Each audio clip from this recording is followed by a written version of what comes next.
So, ayan mga kamarimar, nandito ako ngayon.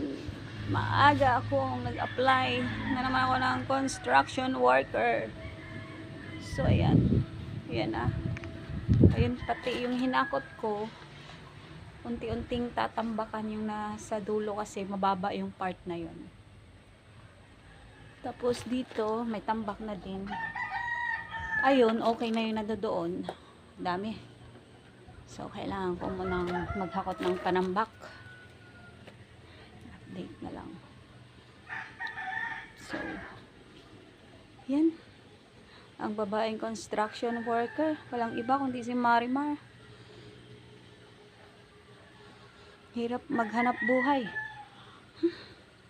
So, yan mga Marimar. Update ko na lang ulit kayo bukas. Mamaya. Sa ng balikat ko, naghakot ako ng ano eh.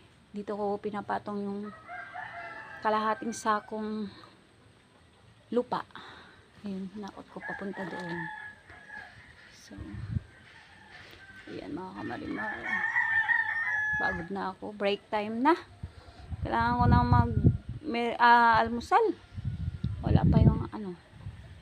So, bye-bye.